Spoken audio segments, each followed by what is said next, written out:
할렐루야. 우리에게 세임 주시는 주님을 찬양하길 원합니다. 함께 박수치며 세임어들이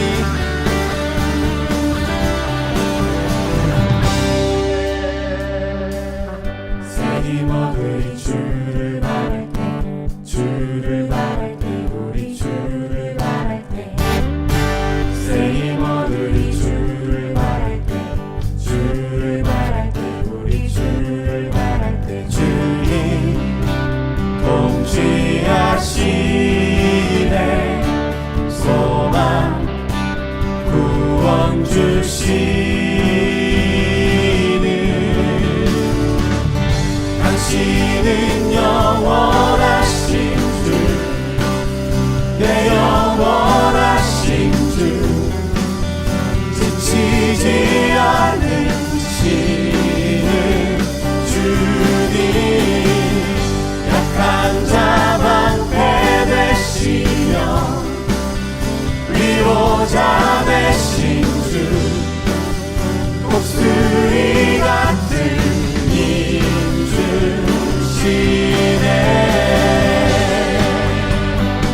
우리 다시 한번 찬양합니다. 세임어들이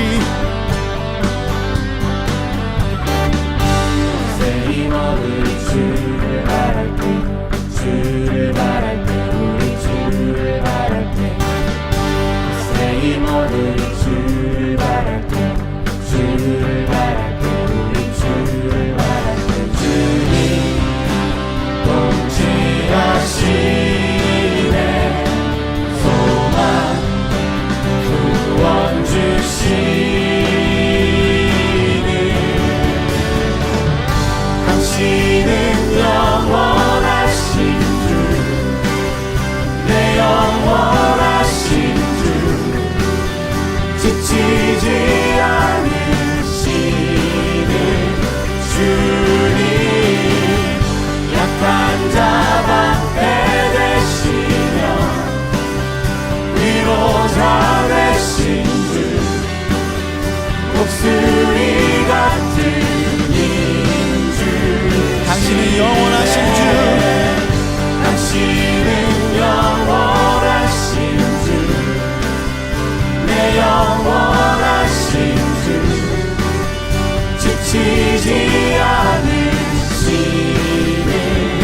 주님, 약한 자 방패 되시며 위로자 되신 주, 목소리 같은 인주, 마지막으로 당신은 영원하신 주, 당신은 영원하신 주, 내 영원하신 주, 지치지 않으신 목소리 높여 주님, 약한 자 방패 되시며 위로자 되신 주, 목소리 같은 인주, 약한 자 방패 되시며 약한 자 방패 되시며 위로자 되신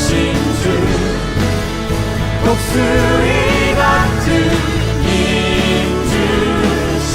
인주시네. 할렐루야. 우리 주께 영광의 박수를 올려드리겠습니다. 주여, 우린 연약합니다. 주여 우린 연약합니다. 우린 오늘을 힘겨워 합니다. 주 뜻 이루며 살기에 부족합니다. 우린 연약합니다. 주여 우린 넘어집니다. 주여 우린 넘어집니다. 오늘 하루 또 실수합니다. 주의 긍휼을 구하는 죄인입니다. 우린 주만 바라봅니다. 한없는 주님의 은혜, 한없는 주님의 은혜, 온 세상 위에 넘칩니다. 가릴 수 없는 주 영광,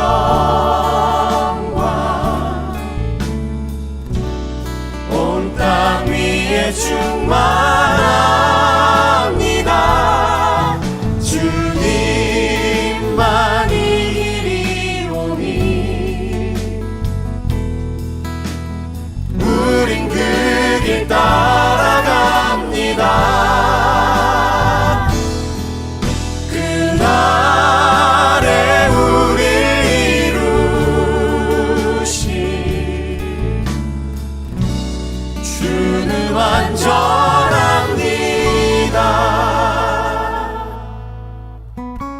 주여 우린 연약합니다. 주여 우린 연약합니다. 우린 오늘을 힘겨워 합니다. 주 뜻 이루며 살기에 부족합니다.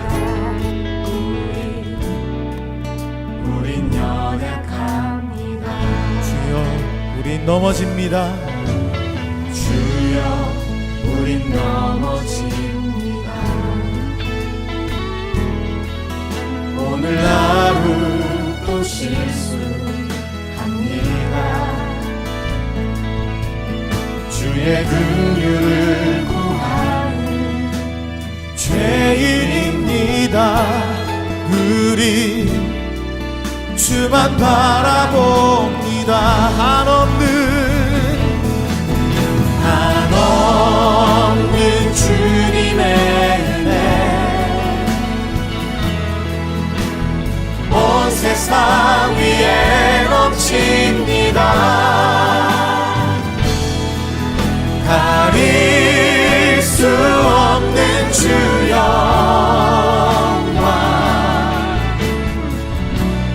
온 땅 위에 충만합니다. 주님만이 길이오니 우린 그 길을 따라갑니다. 그날에 우릴 이루실 주는 완전합니다. 주는 완전합니다. 한없는 주님의 은혜, 한없는 주님의 은혜, 온 세상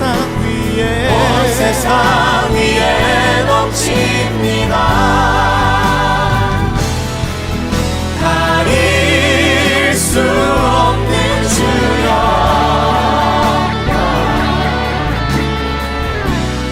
온 땅 위에 충만합니다. 주님만이 길이오니 우린 그 길을 따라갑니다.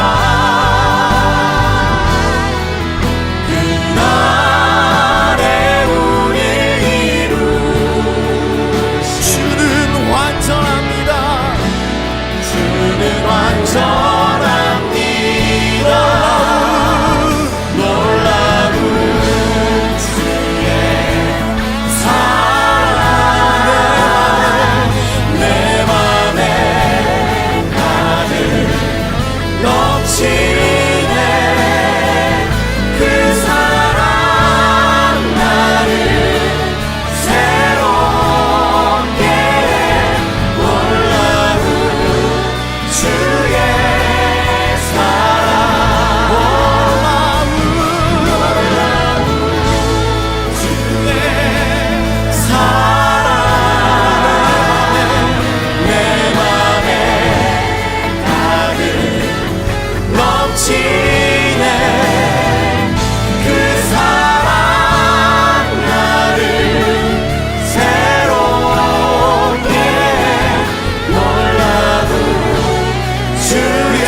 네, 아름다운 찬양으로 하나님께 영광을 돌립니다. 오늘은 여러분과 함께 이번 미카 연합 특별 기도회 창세기 오늘 28장 10절에서 19절 말씀으로 여러분과 함께 말씀을 나누도록 하겠습니다. 저는 산하청지기 교회 송병주 목사입니다. 이번에 같이 미카 목사님들과 함께 새벽과 저녁 시간을 통해서 같이 말씀으로 나눌 수 있어서 너무 감사합니다. 같이 오늘 하나님 말씀 읽고 주의 말씀을 생각해 보도록 하겠습니다. 창세기 28장 10절부터 19절 제가 읽겠습니다. 야곱이 브엘세바에서 떠나 하란으로 향하여 가더니 한 곳에 이르러는 해가 진지라. 거기서 유숙하려고 그곳에 한 돌을 가져다가 베개로 삼고 거기 누워 자더니 꿈에 본즉 사닥다리가 땅 위에 서 있는데 그 꼭대기가 하늘에 닿았고 또 본즉 하나님의 사자들이 그 위에서 오르락 내리락 하고 또 본즉 여호와께서 그 위에 서서 이르시되 나는 여호와니 너희 조부 아브라함의 하나님이요 이삭의 하나님이라. 네가 누워있는 땅을 내가 너와 내 자손에게 주리니 내 자손이 땅의 티끌같이 되어 네가 서쪽과 동쪽과 북쪽과 남쪽으로 퍼져나갈지며 땅의 모든 족속이 너와 내 자손으로 말미암아 복을 받으리라. 내가 너와 함께 있어 내가 어디로 가든지 너를 지키며 너를 이끌어 이 땅으로 돌아오게 할지라. 내가 내게 허락한 것을 다 이루기까지 너를 떠나지 아니하리라 하신지라. 야곱이 잠이 깨어 이르되 여호와께서 과연 여기 계시거늘 내가 알지 못하였도다. 이에 두려워하여 이르되 두렵도다. 이곳이요 이곳은 다름 아닌 하나님의 집이요 이는 하늘의 문이로다 하고 야곱이 아침에 일찍 일어나 베개로 삼았던 돌을 가져다가 기둥으로 세우고 그 위에 기름을 붓고 그곳 이름을 베델이라 하였더라. 이 성의 옛 이름은 루스더라. 아멘. 자, 오늘 저는 여러분과 함께 베델의 잠 못 이루는 밤에 대해서 살펴보고자 합니다. 사닥다리 그 오르락 내리락 하시는 하나님을 만난 그분들의 이야기를 나누고자 합니다. 여러분, 야곱이 오늘 집을 떠났죠. 야곱이 집을 떠난 이유는 이미 잘 알고 계신 것처럼 그의 인생이 축복받기를 원했지만 그의 삶에는 엄청난 갈등과 그리고 위기가 닥쳤기 때문입니다. 그는 자신이 누리고 싶은 축복을 위해서 형을 속이고 아버지를 속이게 되어졌고 그로 인해 아버지와의 관계도 깨어지고 형제와의 관계가 원수가 되었습니다. 오늘 본문에서 나오진 않지만 27장 41절을 보면은 창세기에 에서가 얼마나 야곱을 향해 분노하고 있는지를 발견할 수가 있습니다. 에서가 야곱을 미워하여 심중에 이르기를 아버지를 곡할 때가 가까웠은즉 내가 내 아우 야곱을 죽이리라. 여러분, 이게 지금 어떤 분위기죠? 이제 아버지 다 돌아가실 때 되었으니 아버지만 돌아가시면 나는 내 아우 내 동생 야곱을 내 손으로 죽인다. 그것을 에서가 마음으로 결심했던 거죠. 그냥 이게 화가 나서 홧김에 하는 말이 아니라 그는 맹세하여 이루고 있었다라고 말하고 있습니다. 자, 축복을 가로채고 싶었던 야곱의 욕심은 지금 이것은 그저 단순하게 갈등이 있는 정도가 아니라 에서 형님이 반드시 아버님 돌아가시고 나면 반드시 죽인다 하는 이 살의를 맹세하고 있는 상황이었던 거죠. 자, 나름 인생에 복받고 싶었던 그의 경쟁심과 욕심은 가정의 파국, 소위 말하는 완전히 콩가루 집안이 되어버린 가족이 아니라 왼수다 왼수 하는 그 지경에 오고 말았습니다. 말 그대로 벼랑 끝이 된 것이죠. 이번에 주제를 살펴보는 것처럼 이 벼랑 끝과 같은 자리를 이제 야곱의 인생이 산책하듯이 시작되어졌습니다. 이러고 난 다음에 그는 이제 이 아들을 살려야겠다는 어머니의 결단에 따라 결혼하라는 이유로 이제 떠나온 고향인 하란으로 역이민을 떠나게 됩니다. 자, 여러분, 이민을 오는 것도 쉽지 않지만 다시 역이민을 혼자 가는 길은요, 아브라함이 믿음으로 떠나온 길이라고 해도 엄청난 상단을 이끌고 자기를 보호해줄 호위무사들을 데리고 떠나왔던 길이 그 하란에서 어디입니까? 가나안으로 오는 여자가 아니었습니까? 그런데 지금 혼자서 호위무사 하나도 없이 홀로 결혼하기 위해 하란으로 역이민을 떠나는 모습은 성공한 이민자의 모습이 아니라 실패한 이민자의 절망과 같은 모습이죠. 축복기도 하나 받은 건 있지만 그 외에는 완전히 빈털털입니다. 거기다가 형님은 반드시 죽인다 하는 분위기죠. 아버지는 꼴도 보려고 하지 않을 것 같습니다. 이런 분위기라고 한다면 겉보기는 출가를 외치고 있는 듯 하나 사실은 거의 가출당한 느낌인 것이죠. 어쩌면 야곱은 성경 역사에서 최초의 가출 청소년 혹은 내지는 동시에 최초의 홈레스 아니면 최초의 여기민의 서러움을 가진 사람이다라고 말할 수 있을 것 같습니다. 여러분, 보따리 싸들고 길거리에 앉아 보셨습니까? 라는 질문을 혹시 받아보신 적 있습니까? 그리고 혹시 보따리 싸들고 길거리에 정말 한 달, 두 달 미니밴에 아이들과 함께 있어 봤느냐라는 이민자들의 이야기를 들을 때가 있죠. 어린 야곱은, 지금 젊은 야곱은 여행 가는 혹은 이민 가는 설레임보다는 살기 위해 목숨을 걸어 여기민을 떠나야 했던 반 홈레스의 처절한 벼랑 끝이, 절벽 끝이 그에게 있었습니다. 지금 시대에도 이민을 간다는 것, 이런 건 쉬운 일이 아닙니다. 그러나 더더구나 그 시대에 씨족 중심의 사회가 굉장히 강력하게 형성되어 있을 때 단순한 이민이나 이사로 설명할 수 없는 그의 인생은 정말 벼랑 끝 산책이라고 말하지 않을 수가 없습니다. 마음속에 어떤 생각이 들었을까요? 과연 나는 하란까지 갈 수 있을까? 그냥 말 그대로 요단강 건너는 거 아닐까 하는 그 두려움. 그리고 이제 아버지 곧 돌아가실 것 같은데 아버지의 임종을 지켜볼 수 있을까? 나를 여기까지 이렇게 도와준 어머니는 에서 형님의 등살에 견딜 수나 있으실까? 그리고 정말 형님은 나를 죽이겠다고 하는데 우리는 어떻게 해야 될까? 여러분, 어쩌면 오늘 이 메시지를 듣는 우리 성도님들 안에도 이런 절박함들이 있었을런지 모르겠습니다. 30년 전 미국에 들어올 때 내 주머니에 단돈 150불 있었고 사과 상자 놓고 라면 끓여 먹으면서 LA에 첫날 밤을 보내었던 그 아련한 기억들이 계신 분들 많으실 것 같습니다. 침대에 누워도 카우치에 누워도 편안함을 누릴 수 없었던 소위 LA에 잠 못 드는 밤을 가지신 분들이라면 어쩌면 오늘 길거리에 누워서 돌덩어리 베개 삼고 땅을 침대 삼고 하늘을 이불 삼아 들어 누워 있는 이 철저한 역이민자, 세상 한가운데 있는 젊은 야곱의 그 막막함을 느끼실 수 있을 것 같습니다. 말 그대로 잠이 왔겠습니까? 땅이 불편하고 돌베개가 힘들어서가 아니라 그의 마음이 불편하고 마음의 돌베개가 그의 머리를 결코 쉽게 해주지 못했을 것 같습니다. 말 그대로 절벽 끝에서 잠들어 있는 베델의 잠 못 이루는 밤입니다.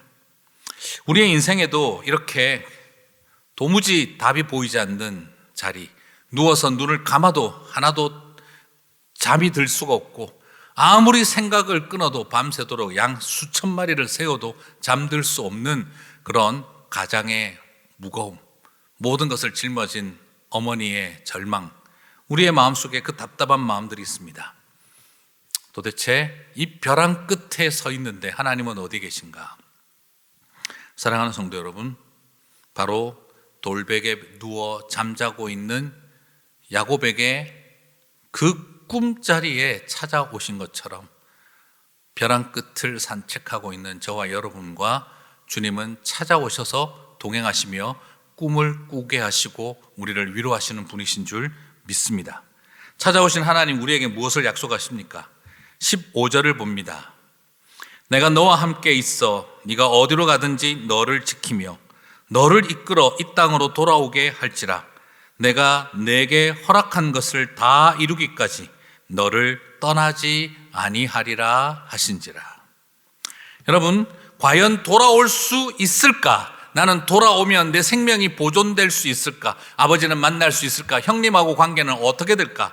아무리 생각해도 답이 없는 그 인생의 자리에 있을 때 오늘 야곱은 아무것도 구하지 않았습니다. 그러나 하나님은 그의 마음을 압니다. 입술의 언어를 들으시는 분이 아니라 가슴 언어를 들으시는 분이 우리 주님이십니다. 그래서 그 마음을 다 압니다. 네가 어디로 가든지, wherever you go, 네가 어디로 가든지 내가 너를 지키며 너를 이끌어 이 땅으로 돌아오게 할 것이나 내가 너와 반드시 함께하리라. 모든 것을 이루기까지 내가 너를 떠나지 아니하리라. 오늘 이 임마누엘의 약속을 야곱에게 허락하셨습니다. 그리고 저는 믿습니다. 오늘 여러분에게 주님께서는 내 모든 약속을 이루기까지 내가 반드시 너와 함께하며 이 모든 것을 이루기까지 너를 결코 떠나지 아니하리라. 주님은 약속하시고 이루시는 줄 믿습니다. 사랑하는 성도 여러분, 저는 이렇게 마음을 아시는 주님이 오늘 저와 여러분의 마음을 지금도 아시는 줄 믿습니다. 입술은 툴툴거리며 불평하고 하나님을 원망해도 내 마음속 깊은 곳에서 하나님 도와주세요 하는 그 간절한 입술의 언어가 아닌 내 마음의 언어를 들으시는 분이신 줄 믿습니다. 하나님이 계시면 왜 내가 이런 벼랑 끝을, 절벽 끝을 산책해야 돼? 그런 원망이 생기지만 그러나 내 마음속 깊은 곳에 하나님 나와 함께 하시는 줄 믿습니다 하는 우리의 입술의 언어가 아닌 가슴 언어를 주님은 들으시는 줄 믿습니다. 그렇습니다. 여러분, 주님은 마음을 들어주시는 분입니다. 저는 그런 생각 참 많이 했어요. 예전에 대학 청년부 제가 사역을 오랫동안 해오면서 또 신출내기 전도사 시절 때 상담을 참 하고 싶어서 우리 아이들하고 상담을 많이 하고 싶었어요. 그래서 고등부 아이들하고 상담한다고 앉아서 막 열심히 내가 아는 이야기들을 다 말해줬어요. 그러자 얘가 쓱 일어나더니 나중에 하는 말이 전도사님 설교 잘 들었습니다. 그러고 가는 거예요. 제가 마음이 너무 상처가 되더라고요. 이게 상담이 내가 설교를 했나? 그래서 좀 상담을 잘 하시는 분에게 좀 물어봤어요. 어떻게 하면 되냐고. 그랬더니 그분이 해주시는 말이 목사님 전도사님 말하려고 하지 말고 그냥 아이에게 경청하고 들어주세요. 무슨 말을 하든지 귀 기울이고 들어주세요. 가르치려고 하지 마세요. 그래서 답을 주려고 하지 않고 들어줘야 된다 이래가지고 열심히 들었어요. 열심히 들었더니 맨 마지막에 그 학생이 그러더라고요. 저한테 그렇게 해주실 말씀이 없으세요? 무슨 벽에다 대고 이야기한 줄 알았어요? 그래가지고 또 실패했어요. 참 무능력했던 이 전도사의 답답했던 모습이죠. 그러나 시간이 흘러가면서 알겠더라고요. 입술로 하는 말이 아니라 마음에 하는 말. 목사님, 사람들의 위선적인 게 싫어요. 예배드리고 나가서 마치고 나가서 청년부 애들이 술 먹고 그래요. 난 저런 위선적인 애들 싫어요. 저게 다가 아닐 텐데 왜 이렇게까지 격하게 힘들어할까? 혹시 위선적인 사람에게 상처받은 적이 있느냐? 부모와의 관계, 이웃과의 관계, 여러 대화들을 나눠보니 그 가슴 속에 숨겨진 언어들이 있더라고요. 말은 청년부의 애들 중에 예배 마치고 술 먹는 애들에 대해서 분노하지만 사실은 마음속 깊은 곳에 배신당한 사랑하는 사람에 대한 깊은 상처가 있더라는 거죠. 그렇습니다. 입술의 언어를 듣는 사람은 컨설턴트가 되죠.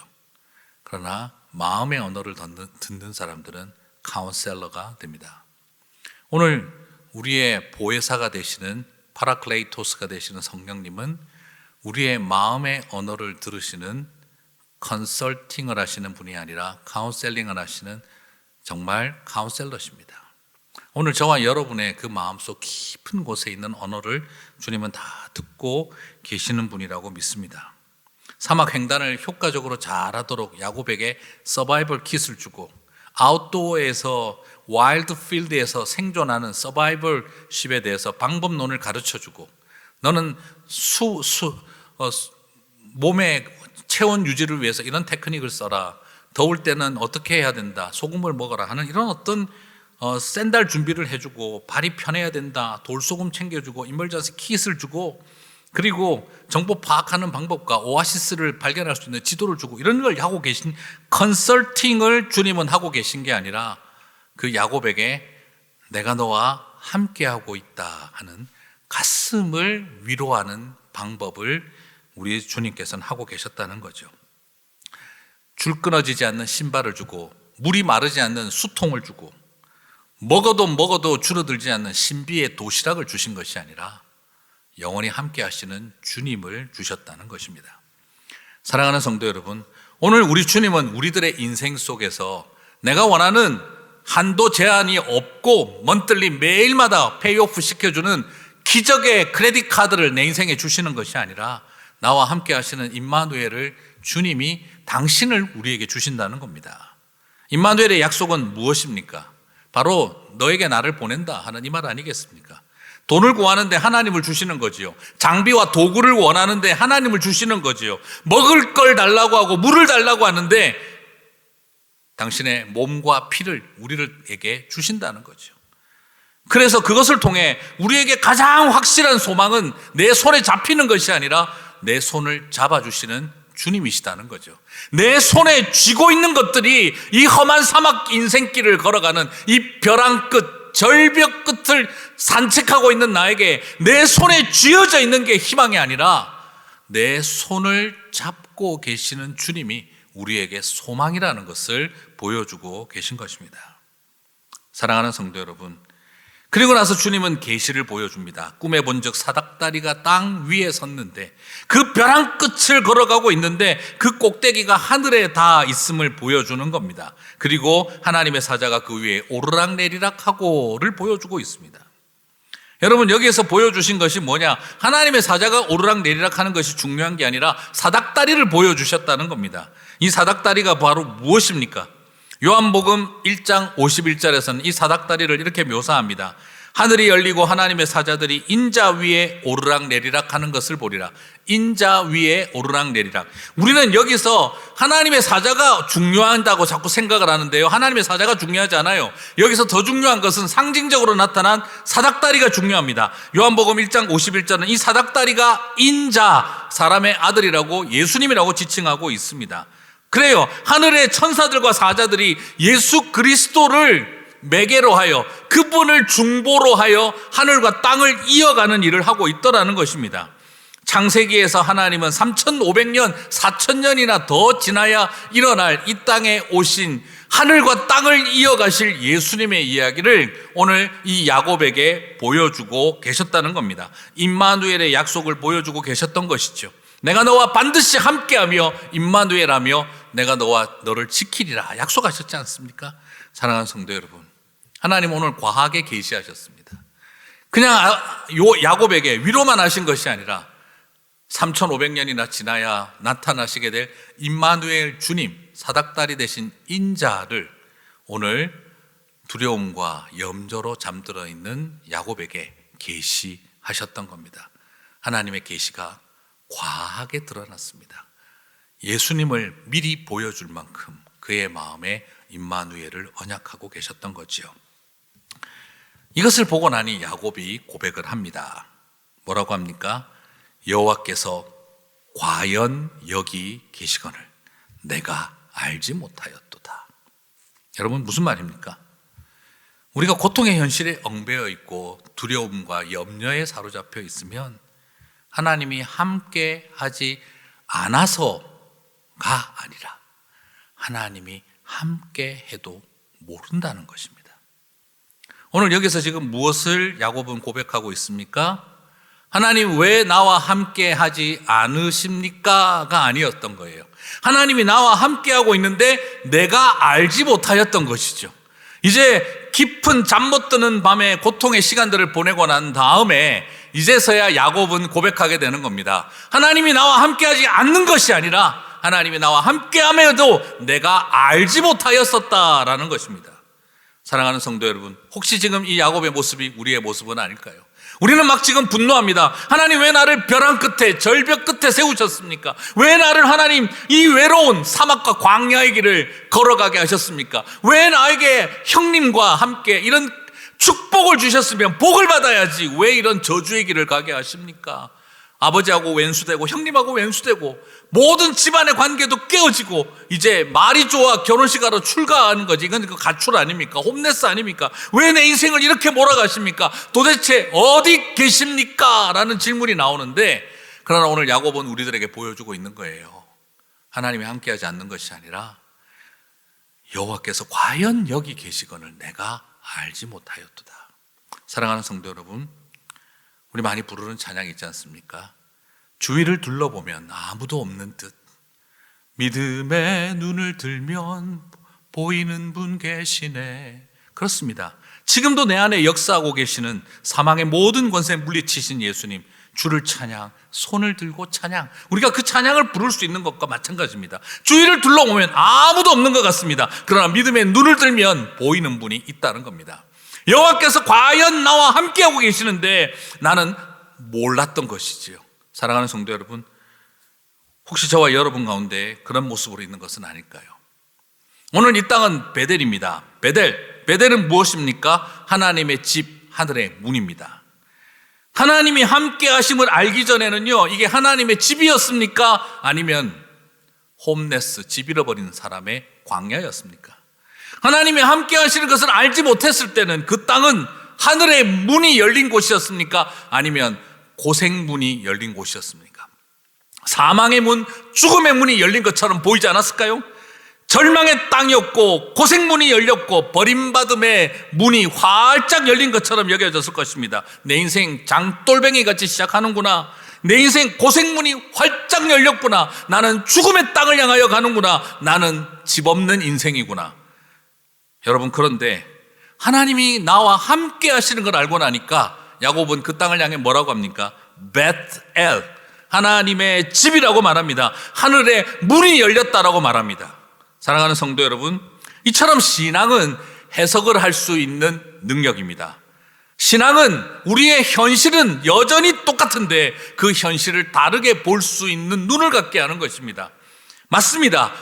야곱은 지금 여전히 그는 그냥 광야에 고생문 열리고 죽음이 보이는 그런 땅에 있었습니다. 그러나 하나님이 나와 함께 하신다는 걸 알고 나자 이 땅은 고생문이 열리고 집 없는 인생의 길이 시작된 것이 아니라 하늘의 문이 열리고 하나님의 집으로 들어가는 길이 되어진 것이죠.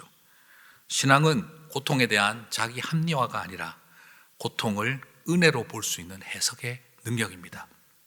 여러분, 우리의 현실을, 이 벼랑 끝을 저와 여러분은 무엇으로 보고 해석하고 있으십니까? 고생문입니까? 죽음의 절벽입니까? 아니면 주님과 함께 번지 점프하는 정말 감사와 감격스러운 은혜의 통로입니까? 하늘의 집입니까?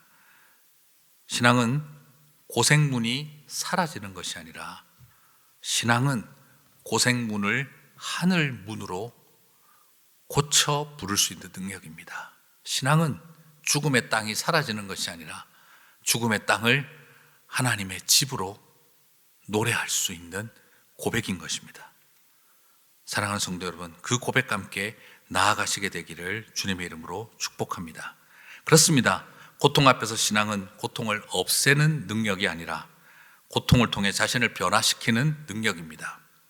사탄이 가장 잘하는 일은 디딤돌을 걸림돌로 만드는 일입니다. 하지만 하나님의 능력은 사탄이 나를 쓰러뜨리려고 만들어 놓은 걸림돌을 디딤돌로 변화시키는 능력이십니다.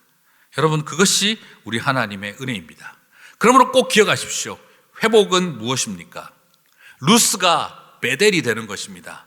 회복은 절망의 땅이 생명의 땅으로 바뀌는 것이 아니라 전혀 달라진 것이 없는데 그것을 바라보는 내 눈이 달라지는 것입니다. 그것을 바라보는 내 마음의 고백이 변화되는 것입니다. 절망의 문에 하늘의 문으로 볼 수 있는 고백입니다.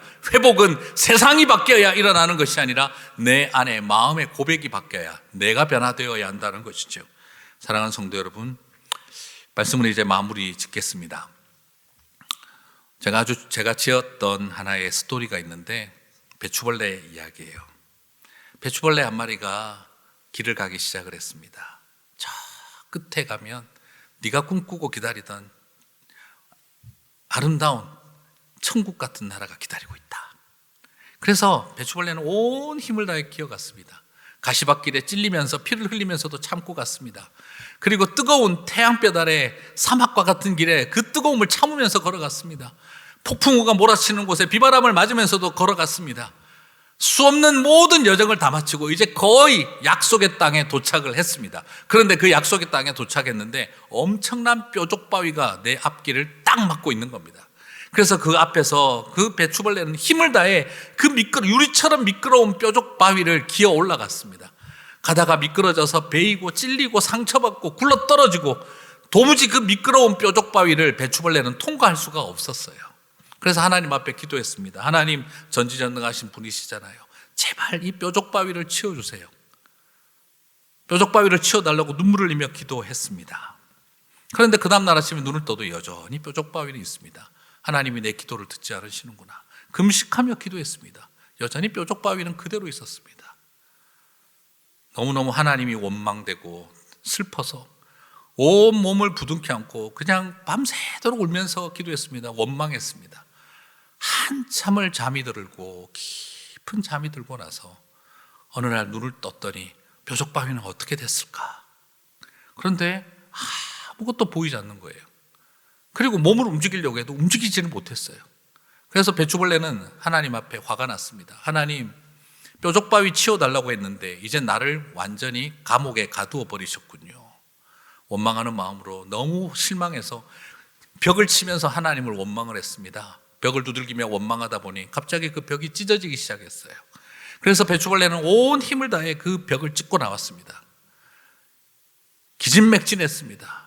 그렇게 벽을 찢고 나와서 쳐다보니 여전히 뾰족바위는 우리를 쳐다보고 있습니다. 하나님은 내 기도를 듣지 않으셨구나. 하나님은 세상을 변화시켜 주시자, 내 환경을 바꾸어 주시지 않으시네. 내 소원을 들어주지 않으시네. 그런데 그 배추벌레는 그 순간 깜짝 놀랐습니다. 내 상황과 환경은 하나도 변하지 않았는데 내가 변해 있는 것이었습니다. 더 이상 땅을 기는 배추벌레가 아니었습니다. 아름다운 날개를 가진 나비로 너풀너풀 날아오르기 시작을 했습니다. 그때 나비는 알았던 것이지요. 그래, 하나님이 우리에게 기다리라고 하실 때 그것은 나의 환경을 바꾸는 시간이 아니라 하나님은 나를 변화시키는 시간이었구나. 오늘 긴긴 베델의 사막의 밤을 보내는 야곱에게 하나님은 그를 변화시키기 위한 일을 시작하셨습니다. 절망의 벼랑 끝에서 칼빈은 고통스러웠습니다. 종교개혁의 끝자락에서 죽을 것 같은 고통을 겪었습니다. 그랬던 칼빈이 이렇게 고백했습니다.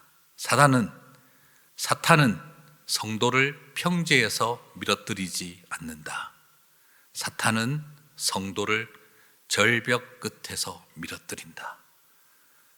그러나 하나님의 사람들은 땅바닥에 떨어지는 그 순간에도 주님의 눈동자를 바라보아야 한다. 저는 그의 심정이 어떤 것인지 알 것 같습니다. 힘들게 사시는 우리 성도님들 많으시죠. 절벽 끝에서 떨어진 것 같은 순간이 그런 분들도 계실런지 모르겠습니다. 그러나 마지막 순간까지 주님의 눈동자를 바라보시는 저와 여러분 되시기를 주님의 이름으로 축복합니다. 우리 오늘 주신 말씀 가지고 다 함께 한 목소리로 기도했으면 좋겠습니다. 우리 같이 한번 다 함께 기도할 때 오늘 주신 말씀을 붙들고, 하나님, 우리의 삶에 벼랑 끝 같은 산책이 있습니다. 우리의 삶에 사막 땅 한가운데 돌베개 베고 누워있는 시간 같은 우리의 삶의 절망이 있습니다. 형제와 관계가 깨어져 원수가 되고 부모의 얼굴도 더 이상 볼 수 없을 것 같은 길을 떠나야 하는 우리의 인생, 벼랑 끝 산책을 해야 하는 우리의 삶이 있습니다. 그럼에도 불구하고 우리와 함께 하시고 우리를 지키시는 주님을 바라봅니다. 마지막 순간까지 주님의 눈동자를 보게 하여 주시옵소서. 우리 같이 한번 다 함께 한 목소리로 기도하며 나아가도록 하겠습니다. 다 함께 기도하겠습니다. 사랑과 자비가 풍성하신 하나님 아버지, 오늘 주님 앞에 마음을 열고 주님 앞에 나아갑니다. 우리의 삶에 이런 절망이 있습니다. 아버지 하나님, 아무것도 보이지 않습니다. 누워도 편하지 않고, 아버지 베개를 베어도 아버지 마음에 평강이 없습니다. 눈을 감아도 안식이 없고 마음속에 끊임없는 원망과 두려움과 염려가 있습니다. 아버지 하나님, 부모와의 관계도 깨어졌습니다. 형제와의 관계도 원수입니다. 내 앞길이 과연 어떻게 될지 알 수도 없는 고생문 열리고 죽음의 땅만 가득한 것 같은 세상 속에 서 있을 때가 많습니다. 그럼에도 불구하고 오늘 이 시간 믿음으로 바라봅니다. 그곳에서 하늘의 문이 열리게 하여 주시옵소서. 그곳에 하늘의 집이 세워지는 것을 보게 하여 주시옵소서. 마지막 순간까지 여호와의 눈동자를 바라보며 나아가는 믿음의 백성들 다 되게 하여 주시고, 지금 이 시간이 환경과 상황은 달라지지 않는다 할지라도 하나님이 우리를 변화시키는 시간인 줄 믿음으로 바라보게 하여 주시옵소서. 더 이상 아버지 하나님, 배추벌레 같은 인생이 아니라 하늘을 나는 나비와 같은 자리로 우리를 세우시는을 믿음으로 바라볼 수 있게 도와주시옵소서. 오늘 여전히 힘들지만 하나님의 하시는 일을 믿음으로 바라보게 해주시고 이런 우리의 손 꼭 잡고 동행해 주시며 내 마음의 믿음과 내 마음의 관점을 새롭게 하시는 주님을 바라보게 해주셔서 눈앞에 보이는 것들에게 마음을 빼앗기는 게 아니라 하나님을 바라보고 이기게 하여 주시옵소서. 주님을 찬양합니다. 사랑과 자비가 풍성하신 하나님, 오늘 이 아침 주님 앞에 벼랑 끝에 울부짖는 잠 못 드는 인생들이 있습니다. 주님 찾아와 주시고 하늘의 위로로, 하늘의 손길로, 하늘의 숨결로 함께하여 주시옵소서. 주님의 위로가 온 성도들 안에 가득하게 하여 주시옵소서. 예수님 이름으로 기도드립니다. 아멘.